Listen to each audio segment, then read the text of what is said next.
Parents, I'm not saying you have to be a crazy stage mom or stage dad. I'm not saying drop everything and become a slave to your child. I'm just pointing out there is need for support from your family and friends, because the industry can be confusing, daunting, and sometimes dangerous for young people. Sarah Monahan played the role of Jenny Kelly in the 80s hit sitcom Hey Dad. She talked me through some serious behind-the-scenes struggles. We filmed 13 episodes, and Dad died right at the end of the 13 episodes in October of '86. Oh, wow. And it went to air the next year, but he never actually saw it go to air. Before Dad died, I didn't understand how you could have a comedy show about where one parent was dead, because how do you process that as a kid, that life could go on and still be funny when you've lost a parent? Yes. And then Dad died when the show became really popular, and we had all of that stuff about, like, we had to do all the Father's Day things, and every time we went out and people would scream out, "Hey Dad," on the street to me, and I had to learn very quickly how to process and deal with that, because otherwise if you don't do it, it's just gonna, be too hard. Were there people around you to help you process that? No. Yeah, right. No, the crew were amazing. I mean, all old middle-aged white men, but they were all just absolutely lovely. See, there are some good middle-aged white There are guys. some good middle-aged white men, not executives at networks, but the crew were great. Things got a lot worse for Sarah. We all know now Robert was a pedophile, and it was widely known. He'd walked out the back, and he was always very hands-on and touchy, and he walked out and, like, he just dropped his pants and, like, waggled it at me, and I, like, was terrified, and I'm out the back just drawing because people just left me alone on set. And I ran straight into, like, the makeup studio, slammed the door, and I'm like, "Robert just showed me his dick."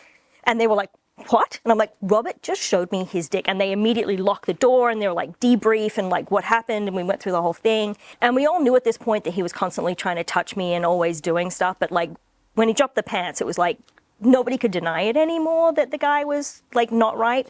We had those big gray chairs, and he used to do this thing where when I would sit on the chair next to him in front of the 200 people studio audience, where he knew I would not flinch, he would put his hand down before you sat. Oh my God. And then, wiggle fingers and stuff. So it was like In a studio during in a recording live with an audience audience with 200 people. Oh my Like, God. he was that bold because he knew he could get away with it. This is why it's so important to have a support network of people you trust. People who genuinely have your back. There are so many people that like you and hang on because of who you are and what they think you can do for them. But as soon as you need them to speak up for you, and even people that knew what was going on, I'm like, "Hey, I need you to, like," and they were like, "Oh, no, like, I still, like, no, I can't speak up." And even today, it's like, I need people who are higher up in the food chain who knew what was going on, and they won't speak because they still want that paycheck. So even today? Yeah. Wow. And I had such a distrust of journalists after that, because they all knew what they wanted to write. They didn't care what it was. Going through the court process, there were some really bad journalists as well. But then I met a whole bunch of other people who worked as journalists and also morning producers and stuff that ended up becoming some of my best friends. Great. And they were my hugest advocates and were always there for me. And just, like, my best friend is JMO, and he actually came with me to the High Court when we had to go through the High Court and held my hand. Correct. And when we walked out, he was the one, because everyone knows him, and he's like, "Look, just give her some space. She'll give you a comment when she's ready, but don't come at her." Good friend. Yeah.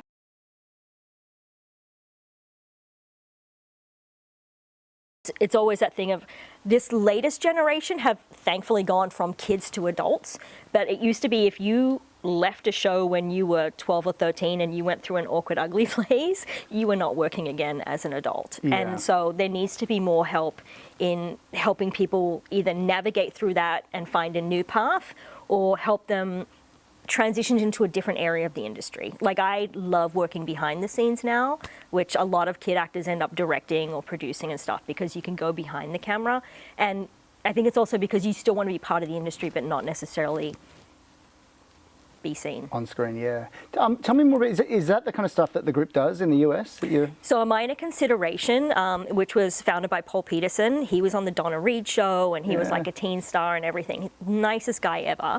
And I met him because when I was going through my stuff, I emailed him. I'm like, I wish we had one of you in Australia. And so he wrote back, and he ended up, I went to LA and I met like all of the kid stars were all in like some secret group together. Right. But then his charity, like he campaigns, it's a 501c, so they actually go to Congress and they change laws. Wow. Because like the Coogan law is only actually enforced in a couple of states. And then like kids working on set, only in certain states. Like you can have like John and Kate +8, they could be filming in the snow at 2 a.m. for 15 hours because they are not in a state that is covered by child labor laws. Right. Because kids in entertainment are exempt from labor laws. Yeah, right. And so I think Australia is more protective, but not that much, because when I used to be in scenes that were like, they would put me on a show and I'd be on like every scene and they'd be like, well, if you just happen to be walking past the studio early. Yeah, right. And so I would work 12 hours, even though I was only legally allowed to work 6. Of course, and when you're that young too, you're not going to say, oh, well, actually, legally, I can't. You know, you're just a kid. Kids aren't going to say anything. And then they always hire people with parents who, like, you have to choose your parents well, or hire someone who cares for you, because so many stage parents are not equipped to deal with this either. Yes. And so you need to have an advocate, and every kid should have some kind of, whether they find them themselves or the parents find them, to make sure that the parents aren't stealing all their money and that they're making sure that they're okay. And there just needs to be much more protection. And even just someone who walks into a set occasionally and says, hey, are you okay?